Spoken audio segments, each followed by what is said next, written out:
And are you a junkie? Oh, there's truth to be self-evident. All men and women created equal, endowed by the thing. Oh, you know the thing. Look at this compilation put together by the RNC.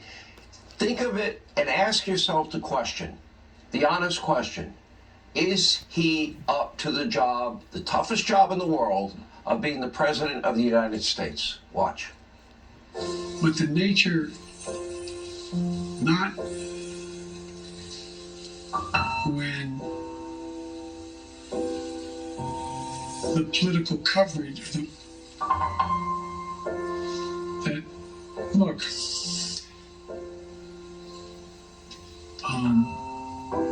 some of the political players and some of the, let me ask a rhetorical question. No, I won't. Anyway. It's clear the president struggles with the basic functions of life. He struggles to walk. He struggles to talk. He is confused. He's often agitated. He forgets names and dates and places. He averages less than one public event every day, and his staff works triple overtime to block unscheduled questions or impromptu interactions without the general public, without days and days and days and days and days of preparation and sleep and rest. And God only knows what else is going on behind the scenes. When are we just going to acknowledge the obvious? Joe Biden is not capable of doing this job. Now, some of you might think that's mean. I'll explain in a moment. The Democrats raise this question quite a bit. Now, we have a 25th Amendment to the Constitution. It was brought up often during the Trump presidency. It says, if the president is unable to discharge the powers and duties of his office, the vice president shall immediately assume powers and duties of the office as acting president. Now, this can be triggered by the president himself or the vice president, along with the majority of the cabinet. I'd like to remind all you liberals out there saying, Hannity's calling for the 25th Amendment. No, I'm not saying that, but I think we need to pay very close attention to what's going on. But if you're watching, you might want to remember, you were the biggest fans on the left, weren't you, in the media mob of the 25th Amendment. Under Reagan and then during the McCain campaign, you brought up the age issue quite often. You did it during all those moments. Democrats were eager to raise questions about their political opponent's age, mental fitness for office. Under Donald Trump, they frequently called for the 25th Amendment just because they didn't like him, despite the former president's obvious, keen mental acuity, incredible stamina. He comes on this show, speaks 45 minutes, no notes. God bless you, God bless America. And he can talk fluently on every single topic with no preparation. It is now past time for everyone to ask the same question about Joe Biden. Is Joe Biden mentally fit to serve? The majority of the American people, they've been asked, they say no. Look at this new Harvard-Harris poll. 53%. Yeah, they see what we see. They doubt Joe's mental abilities. And I agree with the American people. I do not believe he is fit to serve, and it's getting worse. So, will his cabinet kick him to the curb? Probably not. And do I think Kamala Harris is particularly a great replacement? Nope, that's scary in other ways. But at the very least, isn't it time now that the American public demand that the President of the United States takes a real cognitive test and release those results to the public? Now, President Trump did it with no problem, and he was told when he took the test, whatever the results are, they will be made public. He took it, he aced the test 30 out of 30. President Biden refuses to take this test because everyone around him, and we know the enablers are all around him, even being saved by the Easter Bunny, they know he would fail. We are living in deeply troubling, dangerous times, and it's bad for our allies, it is bad for the world, it is bad for all of us to have this cognitive wreck as a president and those around him with radical, beyond belief ideas that are now whoever's making the decisions, the ones that say, tell Joe, I'm not allowed to take a question. They get really mad at me and everything. Now, yesterday, just days after Elon Musk, so we have to ask that question. We will tonight. Now, days after Elon Musk successfully purchased Twitter. By the way, I went from 5.5 million followers to 5.7 something. I'm very grateful. Anyway, they vowed to restore free speech on the platform. The DHS Secretary Mayorkas proudly announced a brand new government Ministry of Truth named the Disinformation Governance Board. Take a look at this.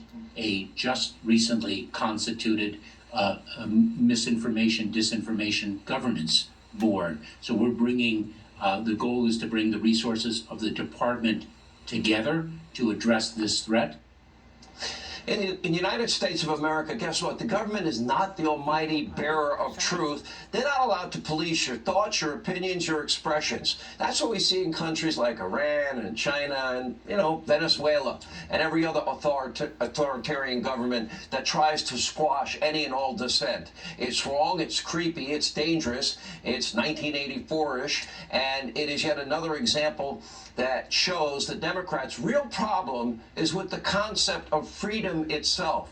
So I want to remind the left that we have something called the First Amendment. That prevents the government from prohibiting the free exercise of speech or of the press. By the way, I'm a proud member of the press. We do journalism. I've got thousands of hours. We do investigative journalism. We do opinion. We're upfront about it. We tell you I'm a registered conservative. I tell you who I like, who I don't like. I don't hide my opinions. Then we do culture and sports. We're like a whole newspaper on this show.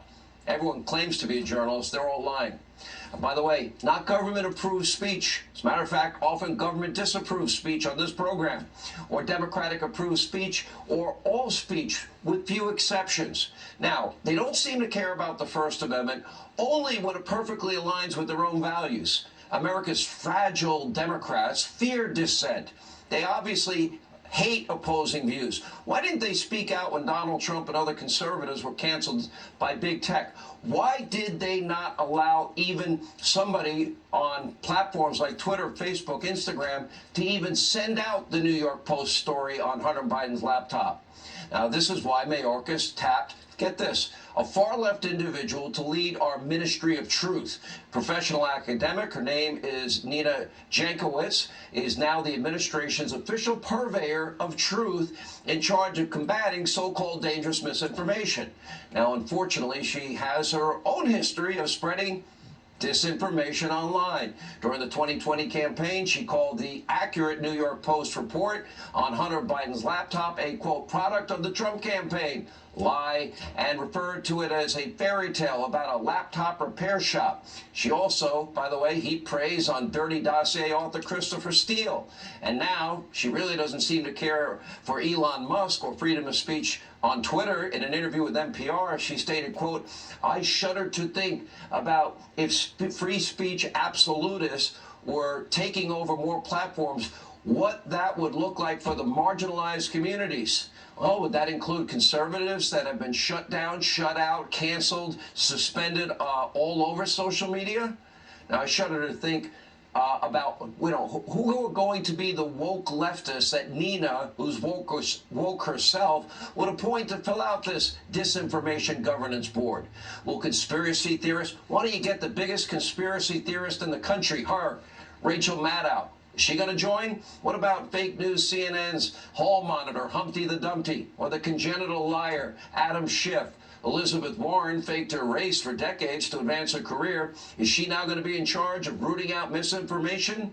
Now, more seriously, this board, will they ever dare call out any of the lies of the left, the 3 years of Russia collusion lies? The Hunter Biden laptop was true? The answer is no. Ultimately, this is merely yet another attempt to silence conservatives. Democrats yearn for the days of the fairness doctrine. They want talk radio shut down. They want Fox News out of business. They want Republicans run out of town. They want a world where there is no dissent. That's why they never complained when Donald Trump was canceled. My question tonight to everybody watching, do you want to live in a free country? Do you believe in freedom? Because make no mistake, I would not be here without it. I would not be allowed to give this monologue in a lot of countries around the world. I believe in freedom of speech, whether they're attacking me or not attacking me. Slander is different, libel is different. That's not what I'm talking about. Someone's opinion, I hate that Hannity guy. Okay, fine, you hate me. I love you back.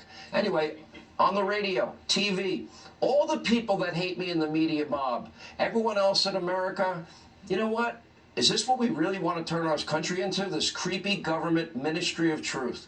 It has no place in our great country. Here with reaction, former Democratic Congresswoman Tulsi Gabbard is with us. How do you feel? How do you feel about the Ministry of Truth?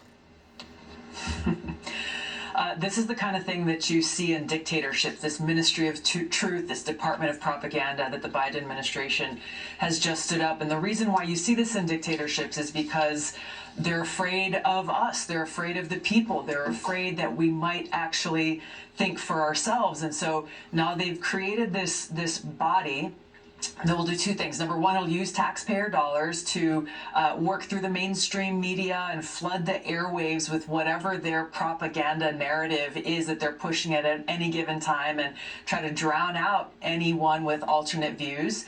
And number two, they will silence dissenting voices through intimidation.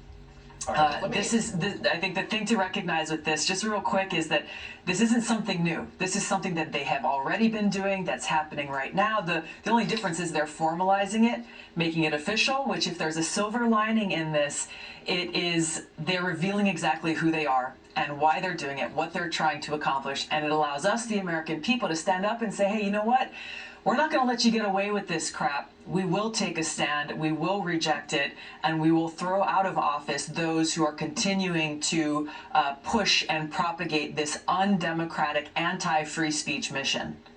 I showed tapes of Joe Biden. I'm going to show you tapes of Joe Biden in 2008 and 12 and 16. And then I have a question on the other side. In our bilateral relationships with nations with whom we deal and have serious trade deficits, we have to be willing to put more cards on the table. Now they got a new plan. Trust me, it's not going to cost you any more. Folks, follow your instincts on this one. They put one foot in front of the other. They keep going. That's the unbreakable spirit of the people of America. We hold these truths to be self-evident. All men and women created by go. You know the thing. I want to thank the former general. I keep calling him general, but the guy who runs that outfit over there. I know you probably don't want this question. You're a Democratic Party member. Do you see a precipitous cognitive decline in Joe Biden? I think it's distressing, Sean, to see that. I think that it's important that as we look at what you've just played out and what you're seeing, is that we not just focus on Joe Biden, but that we actually, which is really kind of a distraction away from, to me, what is the more serious issue here, which is it's clear that Joe Biden's the front man and that there is the permanent Washington establishment behind the curtains that are pulling the strings. You know, I don't believe that Joe Biden came up with this Department of Propaganda. There are other people in this permanent Washington establishment who are calling the shots, who are making the decisions that have a very real impact, negative impact on our democracy and on our freedom. And it's important for us as the American people to see very clearly what's happening, not allow them to distract us, and stand up strongly against it in defense of our country and our Constitution and our freedom. I would like to see a cognitive test. I get asked a lot of questions about you because you are not part of this radical Democratic Party, but you still consider yourself a Democrat. One, do you ever imagine becoming a Republican? You ran for president once. Would you run for president as an independent? A lot of people think that might be your final goal. Neither of those things are things that I'm giving any thought to. I am very focused on doing all that I can, as many Americans are across the country, in recognizing the crisis of this moment, the challenges that we face, that we've just talked about here, and how critical it is that whether we're a Democrat, an independent, or a Republican, that we stand together and fight for our freedom, to support and uphold and defend our Constitution and Bill of Rights. This is at the core of who we are as a country, and our democracy is under attack from our leaders right here at home. This is critical for us to stand together and to stay focused on protecting and defending it. Tulsi Gabbard, thank you as always. Appreciate you being with us. Here now with more on all of these issues. Pennsylvania Senate candidate Dr. Mehmet Oz is with us. Look, I know he's not your patient.